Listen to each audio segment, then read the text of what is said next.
a survival school here in Chicago, I want to go ahead and take a couple of minutes to film part 2 on my Tomahawk video series. Today what I'm going to demonstrate is going to be some combatives. And in C.U.M.A, which stands for Combined Universal Martial Applications, we use a variety of different tools and weapons and vice versa. So basically these are 2 Tomahawks by RMJ Tactical Tomahawks. They were sent out to me. I have a longer one and a shorter one, okay? And I'm going to go ahead and post the specs or the names of these Tomahawks and how to get them in the comment section below. But today what we're going to demonstrate is simply how to use dual Tomahawks. I decided to use a shorter and a longer one for reach and tactics, okay? So basically this is a shorter one. Obviously this is the longer hawk, okay? Now this one has more of a hooking spike. This one has kind of a straight spike. I'm going to put the one without the hook in my support hand, simply because if I'm hooking in something, I have less coordination with my support hand than I do with my strong hand.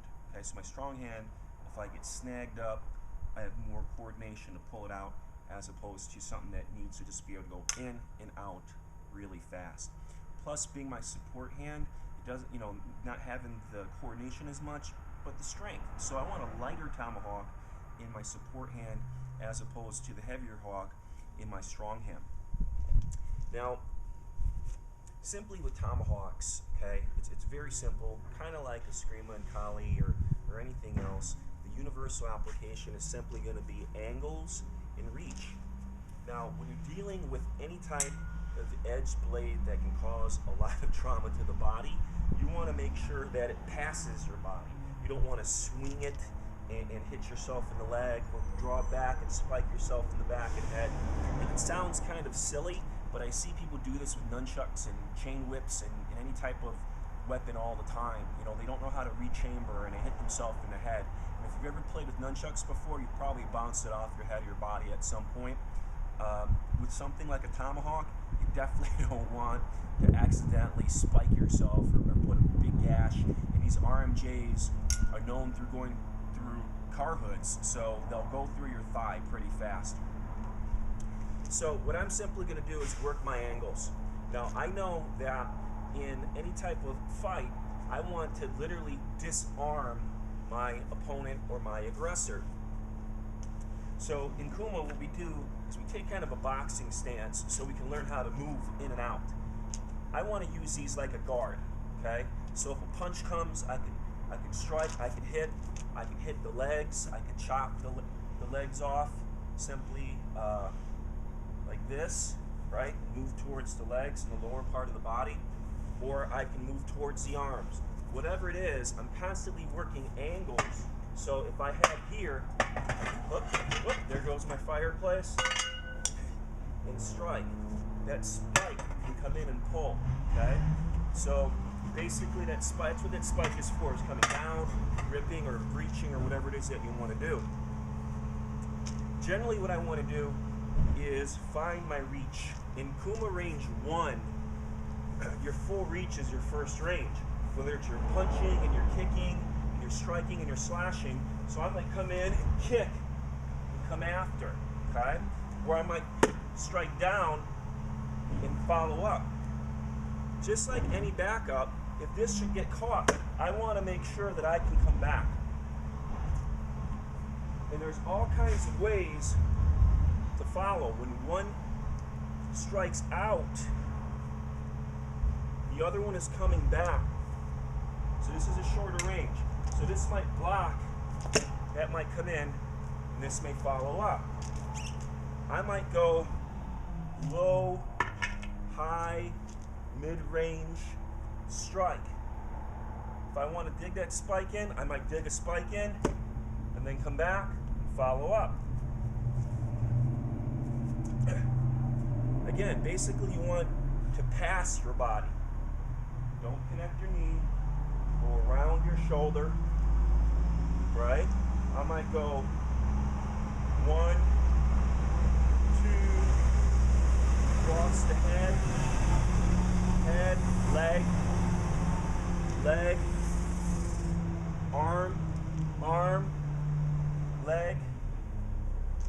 right? I might come down, okay? So for example, guys like rushing in with a big strong kick, I might block and come down on that leg, right? Destroy the leg and come in. If they say, well, what if you only have one tomahawk? You know, a lot of guys might only have one. Okay? Same basic concept. You're learning to cover and come in, back. You notice what I'm doing is I'm, again, making sure that my body is out of the way of the tomahawk. And it's a simple figure eight like this. 1, 2, creating this X. And then you have the side. Again, and then you can switch into a spike. You can jam straight. If he's got a knife coming, you can block and hook. Block the leg. You can come upward or down. Dependent on what you're doing, the shorter hawk, again, can be easier to carry in your pack, where, you know, it's a little bit lighter, where this one, you know, you can see it's probably about 4 to 5 inches longer in size. Okay, this one has a broader face. Now this one can draw and be easy. Now to swing, and the reach difference is here. Okay. Someone might say, well, don't you want your longer hawk in the back? No, because again, it's longer, it gets in the way. If I have less coordination, I can put myself in trouble. I don't like these shorter hawks, to be honest.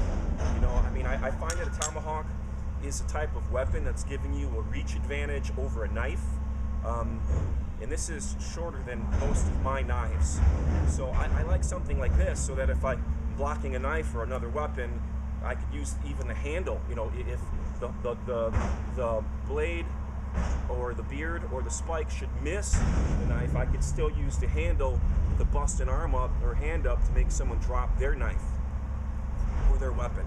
So this, I like the longer tomahawks better. This is about 18 inches, okay, as opposed to this one, which is about 12 inches.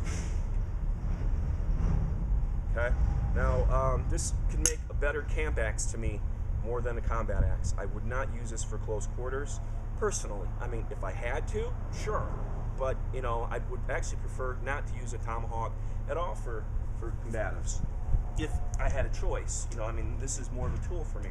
Now, what I will say about tomahawks is that, again, if you're fluent at all with any type of sword or stick movement, you're going to be able to use a tomahawk fairly easy. I think they're a great backup tool, backup weapon. People say to me all the time, can it be thrown? Well, sure, but why would you want to throw your tomahawk away, because now it's over there, okay?